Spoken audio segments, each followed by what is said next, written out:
Is it your main thing or is it a side piece? I think you call it mean squeeze. Same thing. Are you asking about yourself and me, or are you asking about something else? I am asking about something else. Specifically, I'm asking, is resistance training your main squeeze or is it your side piece? Now, here's the deal.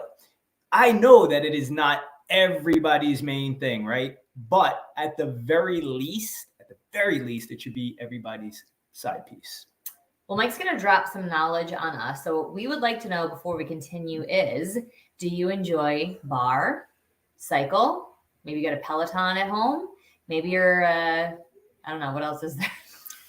You like the jump rope, maybe there is something that you really, really enjoy, and that's cool, right? Like, you'll never hear us knock that except for cardio, but you'll never really hear us knock a lot of that stuff. But I think one of the biggest takeaways for us, I mean, it's different for him, but for me was like, holy mother, we do the most amazing thing ever. And you need to know why we need to do this. So Mike is going to lay out the exact reasons why resistance training, even if it's not your main squeeze or your main piece, it can be your side piece, but it's got to at least be one of those two pieces. So let us know in the comments what you enjoy the most, and maybe it's pure. And if it is, you win a prize.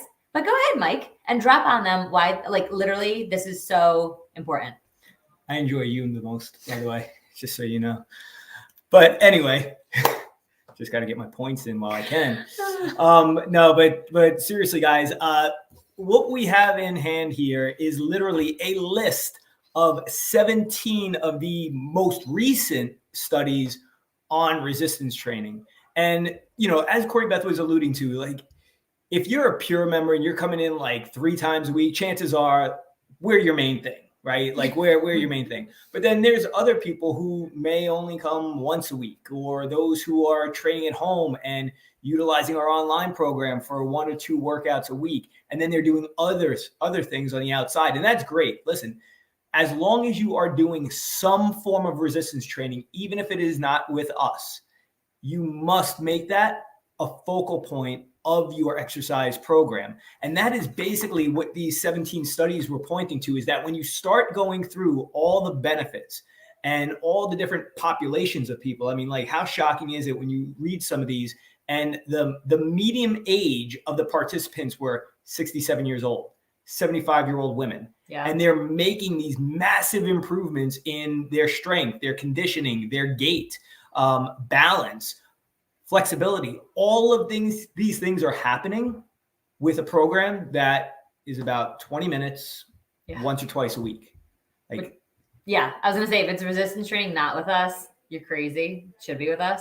But just a fun fact on it, like, this is the most fascinating, and this will be a tile that you will see on Instagram and Facebook, but pop quiz.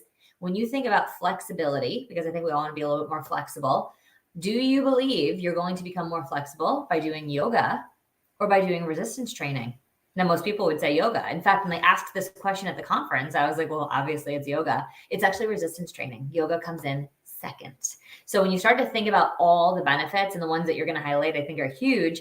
It's like, wow, so many of us need to be focused on resistance training. Like, it needs to be a non-negotiable in your life, kind of like to the extent that, like, you have to drink water, or you have to go to the bathroom, or you have to take a shower. Like, that's literally how important resistance training is, especially as we age. And, like, I know I kind of said it jokingly, but I'm not joking at all. I'm totally serious. So drop some knowledge on us, Mike. All right. Well, I think first we just point out the fact that, again, it doesn't have to be as much as you might think it needs to be. So even if you do not enjoy being in the weight room, and especially when you're around those guys who are like clanking weights and screaming at the top of their lungs, or CrossFitters flinging around weights all over the place, we get you don't want to be in that environment, but being in some type of controlled environment, whether it's at home with a personal trainer, at another studio, where you can get just concentrated effort for even just a short period of time once a week, makes a huge difference. So each of these could be a topic unto itself, but I'll just quickly go through a few of them. Study on older women and resistance training. In the median age, this was 67. This was over 2,500 women participated in this study, 15 weeks long, 2 to 3 workouts a week. That was it. And each workout, 7 exercises and about 11 reps. So not much. Conclusion: Most resistance training studies with older peri to postmenopausal women, important, showed net positive results. Resistance training with or without nutrition supplementation has promise and can improve muscle mass, strength, and key measures of functional fitness. We could keep going down. I think this is a huge one right here. Muscle strength and mass and COVID-19. I'm gonna get the video flagged. You shouldn't say that. Whatever. Anyway, the actual study, the name of the study, muscle strength and mass as predictors of hospital length of stay in patients with moderate to severe COVID-19. So 168 hospitalized patients, muscle and strength and mass was assessed on hospital administration. So they went into the hospital and they actually quickly did some type of test to just measure what their levels of strength were at that time. And based on the results, predictability says that the stronger you are and the more muscle mass you're carrying, the less of a hospital stay that you would have, less length of stay you would have in the hospital, or effectiveness by COVID-19. That's crazy. Amazing. Yeah. Amazing. Obviously, there's the fat loss stuff, but here's just some cool ones. I'm not going to go into the studies themselves. We'll just talk about resistance training and memory. Huge positive results. Resistance training in cancer. So people who had cancer or have recovered from cancer, excellent results. Sarcopenia. So that's age-related muscle loss. If you've never heard that term, that is typically what most of us are experiencing from the age of 30 on. It accelerates after the age of 50. So when you turn 30, you can expect anywhere from a 3 to 8% loss in muscle mass every decade thereafter. And you should be sad, because that dip is what results in a slowing metabolism. That's why suddenly you wake up one day and you are a lot heavier than you were the other day, because you finally went over that tipping point, and that lack of muscle mass is really affecting you. But how it really affects us is in our functionality, right? You see it and you're sad when you see it, but old people walking down the street, like strutting, hunched over, like, that's literally your muscles are not strong to keep your back upright. That's literally what that is. When you see people hunched over with like the big hump on the back, and we've all seen it, you know, it's a weakening of muscles. So we want to keep our muscles strong so that you can walk upright. I mean, I'm like, oh my gosh, I don't want to look like that. So yeah, stay up here. Stay up here. We got resistance training and blood pressure. And what was cool about this study was specific to the exact style of training that we do. And it was even a little bit less. It was like 20 minutes twice a week. Huge.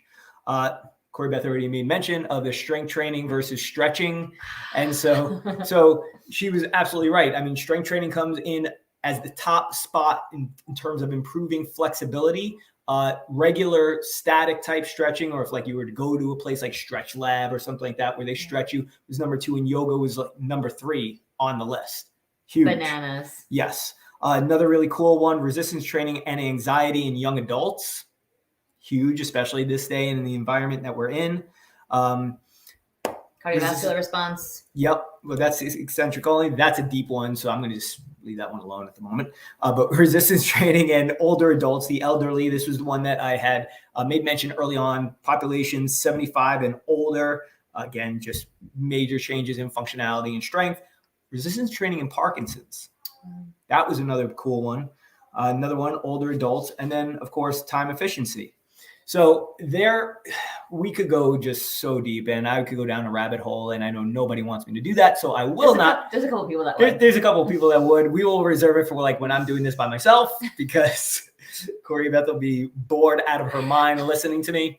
But somebody out there is going to appreciate it. Did I get some points? Yes. We're really like this. It's not an act for you. But I think it really just drives home the point of how important this is.